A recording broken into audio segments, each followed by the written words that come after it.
Gen Z1 Natal to Navamsha Nakshatra Pada analysis, Ascendant in first house, Aries in Bharani Nakshatra, second Pada, Navamsha Virgo, first house.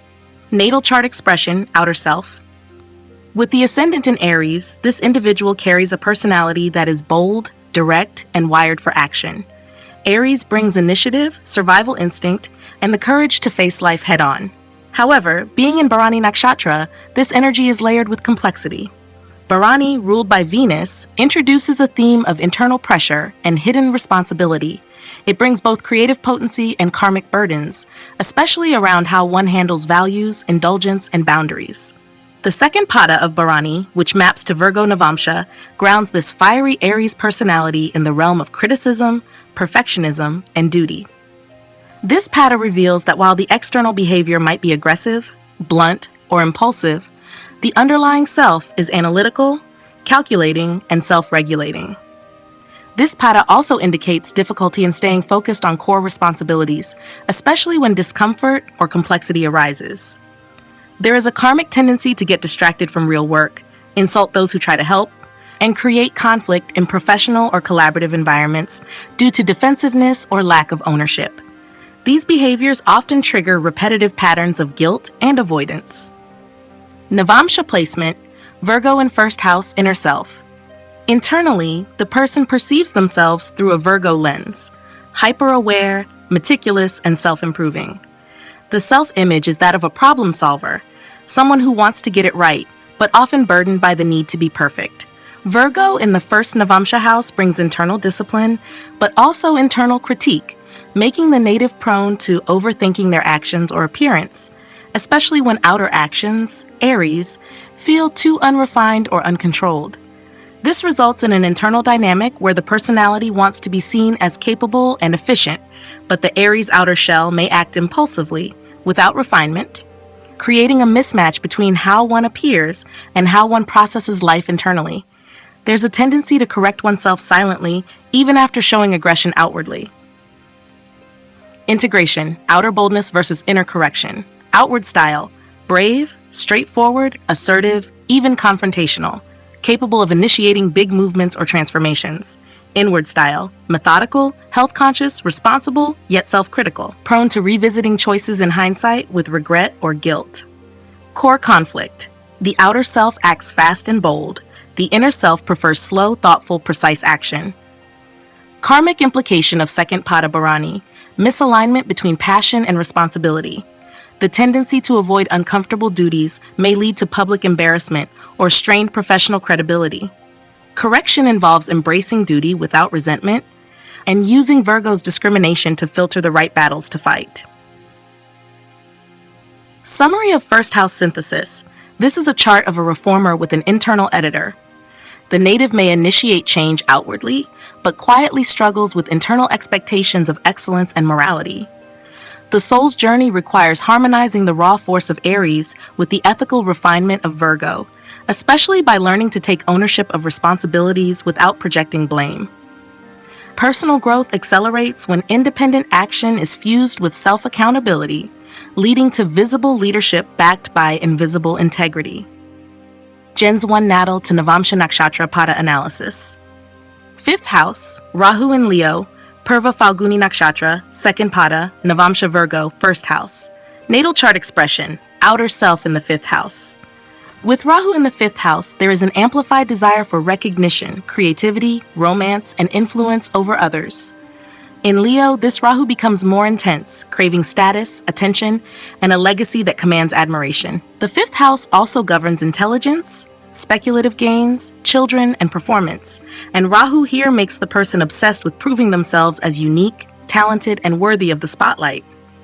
Placed in Purva Falguni Nakshatra, the energy becomes more luxurious, Venusian, and indulgent. This is a nakshatra associated with pleasure, charisma, and social magnetism, but also vanity, complacency, and a thirst for validation.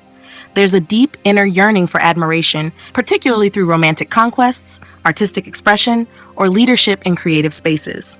The second Pada of Purva Falguni, falling in the Virgo Navamsha, adds a twist. This brings in a karmic contradiction.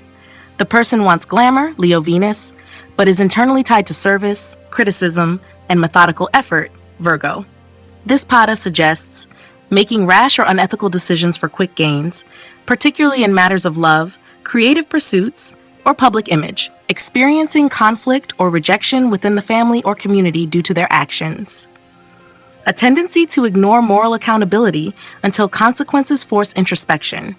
This placement shows someone who may initially pursue self-serving desires or illusions of grandeur, but eventually must confront the necessity of grounding their creativity in responsibility and ethics.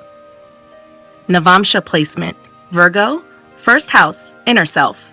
Rahu's Navamsha placement again emphasizes Virgo in the first house, reinforcing the earlier pattern from the ascendant.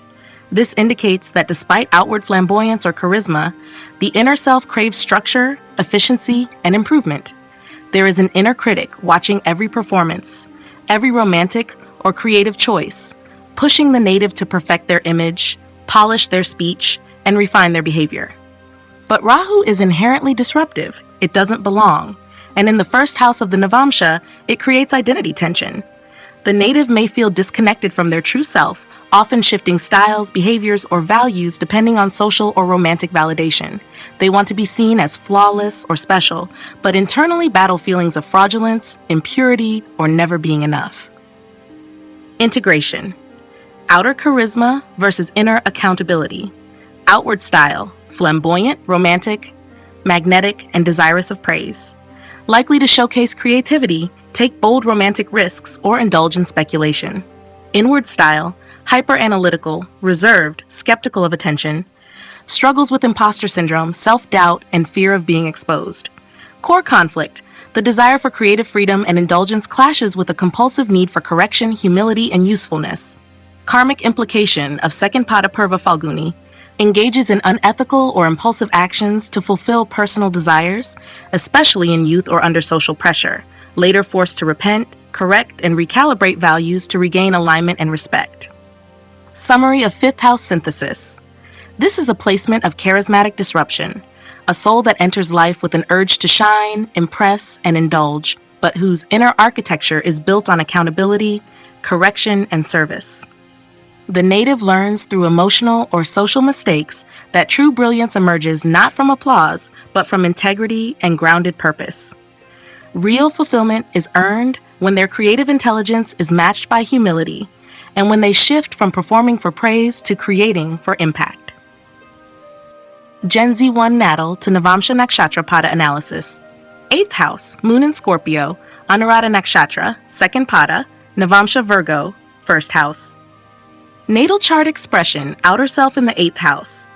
The moon in the 8th house denotes a person who is emotionally intense, psychologically deep, and highly sensitive to hidden undercurrents. In Scorpio, the moon is debilitated. Emotions become powerful but unstable, and the native often feels emotionally unsafe, betrayed, or hyper-aware of their vulnerabilities. The 8th house governs transformation, secrets, trauma, and the power of regeneration. With the moon here, the native is emotionally tied to crises, drawn to taboo topics, psychological truths, or emotionally turbulent relationships. Life frequently brings emotional upheavals, losses, or sudden changes, which forge inner resilience but also leave scars. Placed in Anuradha Nakshatra, this moon gains a layer of loyalty, devotion, and relational fixity. Anuradha is ruled by Mitra, the god of friendship, and governed by Saturn, so it demands emotional structure, commitment, and discipline. However, in the 2nd pada, Virgo Navamsha, the emotional energy is filtered through analysis, criticism, and ethical judgment. This creates an individual who appears emotionally reserved or mysterious, but internally micromanages their feelings. Struggles with self-worth, especially when others don't reciprocate loyalty or emotional investment. Might engage in manipulative or emotionally transactional dynamics, especially when trust is broken. There's often a karmic story here of using information, emotional influence, or secrets to gain power, which backfires over time, forcing emotional purification. Navamsha placement. Virgo, 1st house, inner emotional self. This is the 3rd key planet, ascendant, Rahu, moon, placed in Virgo Navamsha, 1st house, indicating a deeply Virgoan inner identity, shaped by critical thinking, service, purity, and perfectionism. The moon in Virgo, Navamsha Lagna, reveals that Susan, Gen Z1 internally, processes every emotion through logic and judgment, rarely allowing raw emotion to surface without analysis. Worries about emotional correctness, often suppressing needs if they don't align with her moral or social framework. Carries emotional burdens silently, obsessively seeking improvement or redemption from emotional failures. In the first house of the Navamsha, the moon governs self-image and how one sees their own emotional reality. The native may feel emotionally exposed but unable to show vulnerability, projecting calm or precision even when emotionally flooded. This can lead to psychosomatic health issues tied to repressed emotions, since Virgo governs digestion, nerves. An identity formed around being emotionally capable, even while secretly longing for emotional safety and nurturing. Integration, outer intensity versus inner control. Outward expression, emotionally mysterious, intense, and magnetically private, attracted to emotional complexity, secrecy, and relationships with depth and psychological charge. Inward experience, emotionally critical and self-regulating, carries emotional guilt or unworthiness, tries to fix herself emotionally through routines, service, or high standards. Core conflict, a need for emotional surrender, moon in Scorpio, 8th house, collides with emotional overanalysis and repression, moon in Virgo, Navamsha 1st. Karmic implication of second pada Anuradha, emotional manipulation or withholding in past lives leads to present life emotional crises and compulsions around loyalty, secrecy, and guilt. Healing occurs through ethical clarity and self-honesty in emotional matters. Summary of 8th house synthesis. This moon placement gives a profound emotional reservoir with karmic roots in betrayal, control, and emotional self-sacrifice. While the outer life may be marked by sudden losses, emotional storms, and privacy, the inner world seeks clarity, humility, and self-purification. The emotional maturity here arises not from avoidance, but from accepting imperfection in feelings, forgiving one's emotional past, and learning to let love flow without fear of being judged or abandoned. The path is to transform emotional fear into emotional wisdom and become a quiet guide to others who suffer in silence. Gens 1 Natal to Navamsha Nakshatra Pada analysis. 9th house. Venus in Sagittarius, Uttara Ashada Nakshatra, 1st Pada, Navamsha Sagittarius, 4th house. Mercury in Sagittarius, Purva Ashada Nakshatra, 3rd Pada, Navamsha Libra, 2nd house. Natal chart expression, outer self, in the 9th house. The 9th house governs wisdom, higher education, belief systems, mentors, long-distance journeys, and dharma. With both Venus and Mercury placed here, the native has a strong mental and aesthetic attachment to knowledge, culture, and philosophy. These planets also suggest that guidance, values, and life purpose are heavily shaped by pleasure, communication, and social ideals. Venus in Uttara Ashad Nakshatra, 1st Pada, Navamsha Sagittarius, 4th house. Venus in Sagittarius seeks beauty in truth, justice, and expansive ideals. It is a placement that loves philosophy, long-distance travel, and cultural diversity, especially within relationships. There is a charm in how the native expresses their beliefs, often warm, idealistic, and generous. In Uttara Ashada, Venus carries the energy of lasting victory through ethical alignment and social responsibility.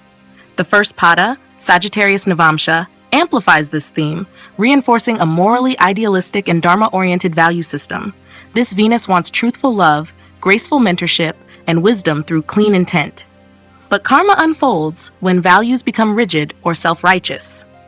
There's a risk of romanticizing ideals over practicality, seeking moral superiority in beliefs or partners, attracting partners who appear principled but later fail to live up to those ideals. In Navamsha, Venus shifts to the 4th house in Sagittarius, where the soul longs for internal peace, home-rooted wisdom, and emotional resonance through belief. There's a deep desire to anchor values into a family legacy or emotional foundation. This is someone who wants to build a sanctuary out of their belief system, a home filled with philosophy, art, and ethical elegance. Mercury in Purva Ashada Nakshatra, 3rd Pada, Navamsha Libra, 2nd house. Mercury in Sagittarius reflects a mind shaped by exploration, independence, and moral learning. In the 9th house, Mercury gives a natural teacher, speaker, or communicator of principles, often drawn to language, publishing, or spiritual education.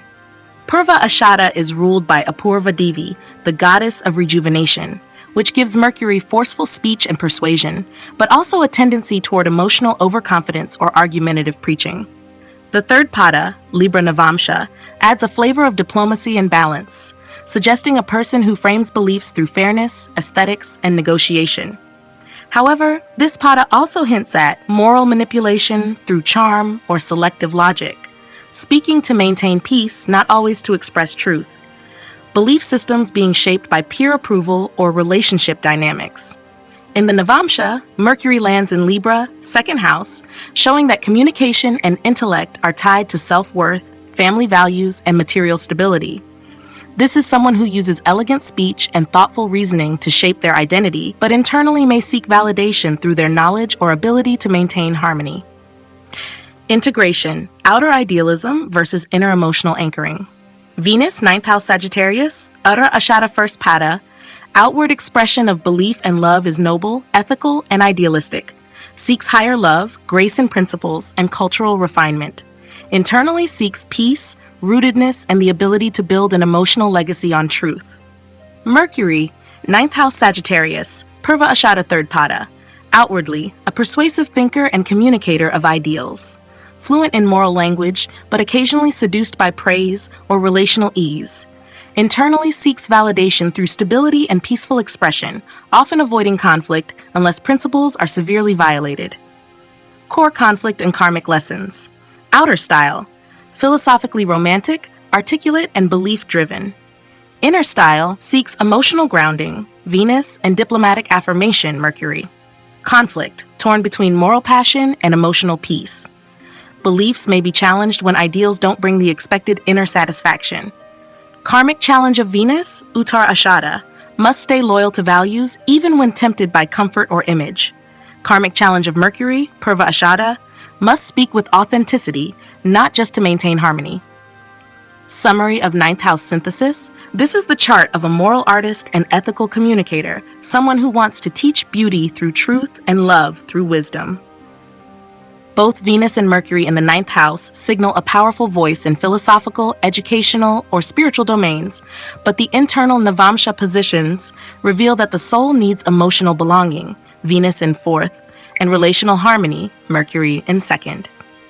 The growth path involves aligning public ideals with private peace, building a belief system that not only inspires others, but also nourishes the emotional and familial self. True fulfillment arises when truth, beauty, and speech all answer to the same quiet voice of conscience. Gens 1 Natal to Navamsha Nakshatra Pada analysis. 10th house, Sun in Capricorn, Uttara Ashada Nakshatra, 4th pada, Navamsha Pisces, 7th house. Natal chart expression, outer self in the 10th house. The Sun in the 10th house is a powerful placement, as this is the house of karma, career, status, and public authority. The Sun here grants a strong drive to be recognized, achieve success, and carry social responsibility. In Capricorn, the Sun is grounded, strategic, and ambitious, but also somber, duty-bound, and sensitive to reputation. Capricorn's earthy realism tempers the ego. This is not a loud leader, but one who seeks endurance, integrity, and structured success. The native often learns through hierarchy, gains recognition slowly, and is determined to earn respect rather than demand it. In Uttara Ashada Nakshatra, especially the 4th pada, Pisces Navamsha, the drive for long-term success gains a spiritual or emotional tint. The 4th pada softens Capricorn's rigidity with compassion, imagination, and self-sacrifice, but also brings a risk of burnout through overduty, suppression of personal needs for social or family expectations, disillusionment when outer success doesn't align with inner fulfillment. This pada suggests that professional karma is tied to moral legacy and emotional sacrifice.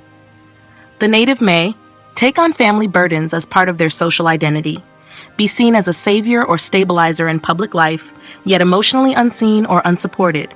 Choose careers that help others, health, healing, administration, public service, but silently suffer from lack of emotional reciprocity. Navamsha placement, Pisces 7th house, inner soul mission.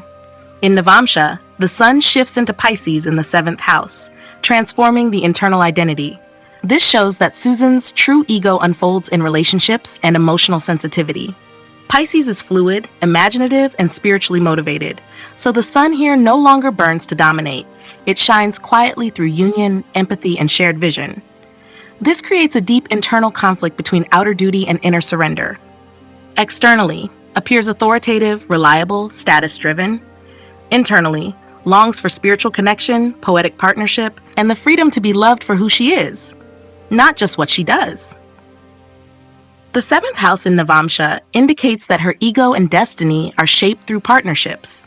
She is likely to define her role in the world by her ability to support others, often to the point of overgiving. Suppress personal recognition unless it helps those she loves or serves. Feel guilt or confusion when forced to choose between career and connection.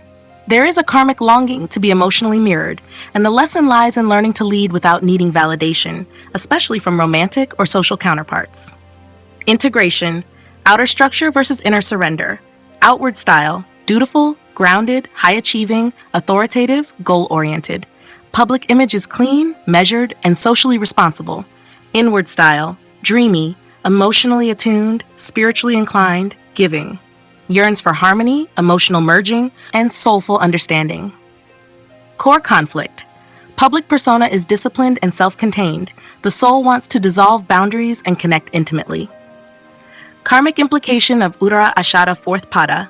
Over-identification with responsibility can cause emotional suppression. Healing comes from letting the ego soften, allowing for emotional transparency, and prioritizing relationships over perfectionism. Summary of 10th house synthesis. This placement reflects a quiet achiever with a soulful core, someone who may seem composed and mature to the world, yet harbors a vulnerable, poetic, and relational heart. The sun in Capricorn. Uttara Ashada pushes for public legacy, but the Pisces Navamsha calls for inner softness, forgiveness, and surrender. Success is not the end goal, it's a means to protect or uplift others. The soul matures by shifting from social duty to sacred connection, from external recognition to internal devotion.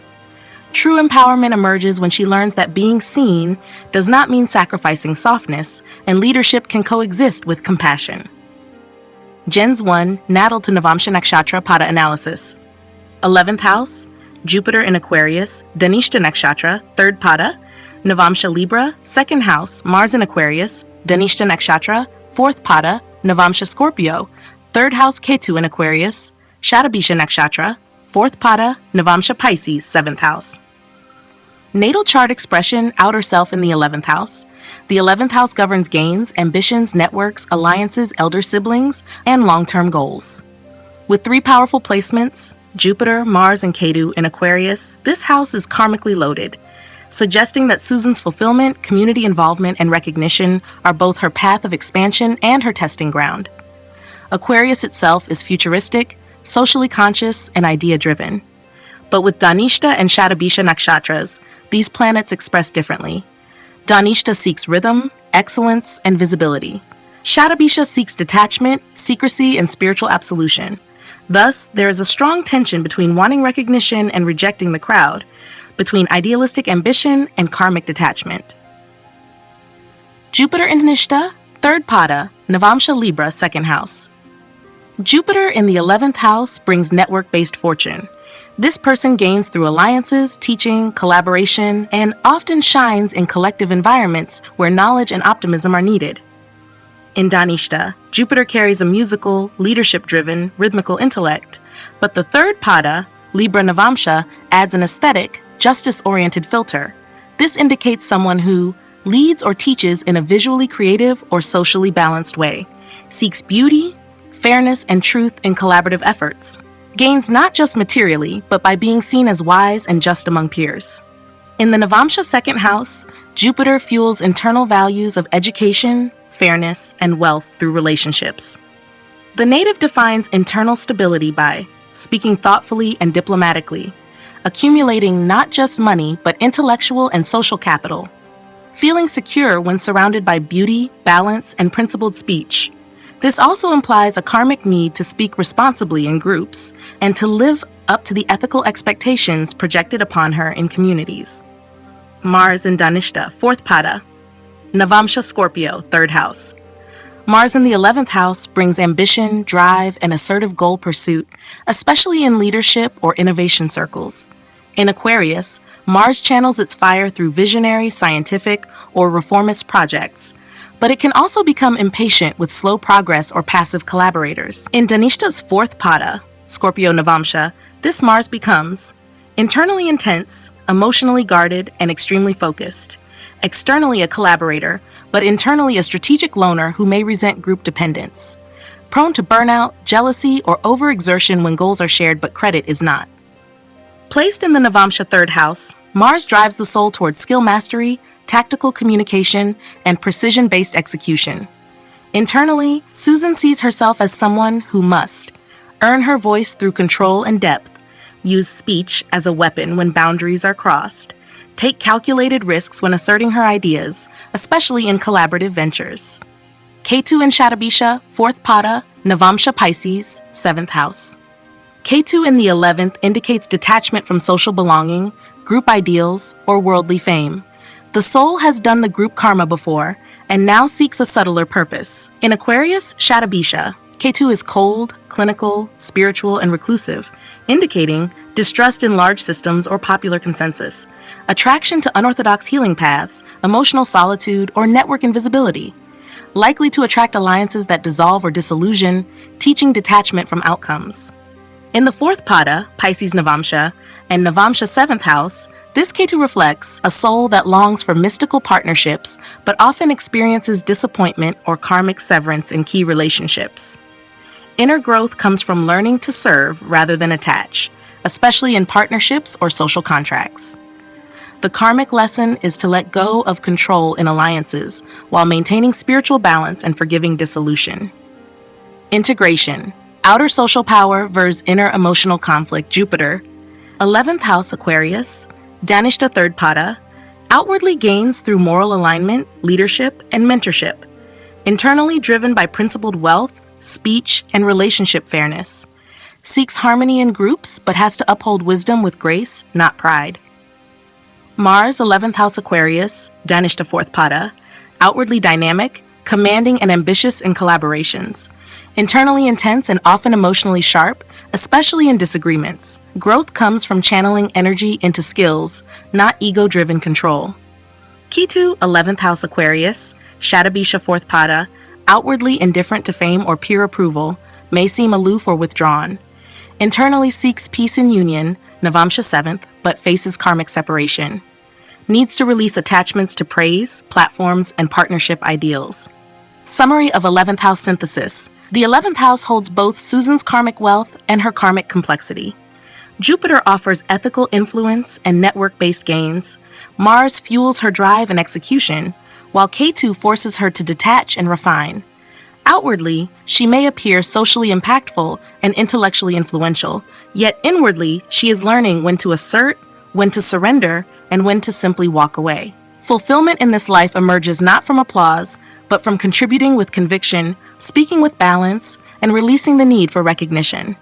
When ego-driven ambition yields to spiritualized purpose, her gains become both impactful and liberating.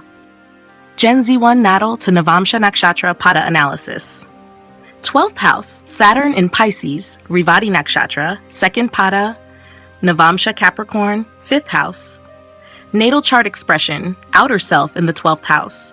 Saturn in the 12th house brings a deeply karmic tone to the native's experience of isolation, loss, surrender, and spiritual accountability.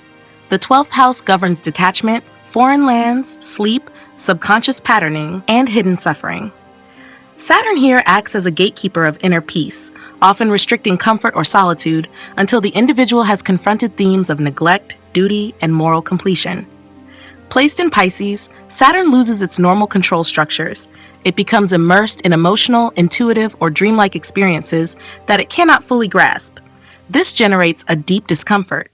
The individual may struggle to let go of control over outcomes or timelines, experience subtle guilt or karmic burden without clear origin, gravitate toward work in solitude, hospitals, prisons, or institutions where structure meets surrender. In Bharani Nakshatra, Saturn's expression becomes more refined but also more demanding.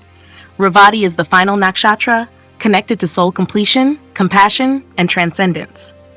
In the 2nd Pada, Capricorn Navamsha, the placement brings a sobering karmic weight to the end-of-life themes, demanding ethical closure with past karma, concrete service to the collective, real-world accountability, even in spiritual or isolated settings.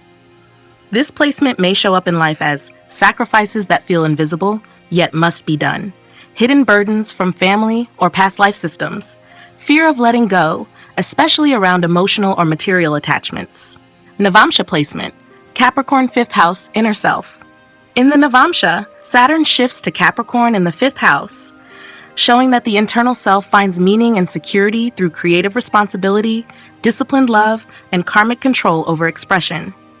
While the 12th house externally seeks spiritual liberation, the internal self is still learning the rules of self-expression, emotional openness, and legacy. Capricorn in the 5th house produces a person who takes love, children, and creativity seriously, often with self-imposed expectations, may delay emotional vulnerability out of fear of being judged or rejected, feels personally responsible for their karma, even when they did not create it. The 5th house also rules past life merits, and Saturn here internally suggests that creative expression is a karmic channel, but it must be done with ethics, precision, and sincerity. Integration, outer surrender versus inner accountability. Outward expression, responsible yet emotionally withdrawn, seen as dependable in crisis but internally exhausted, bound by roles or duties that offer little personal recognition. Inward experience, serious about creative contribution and emotional fulfillment, but may limit joy due to internal fears of failure or inadequacy.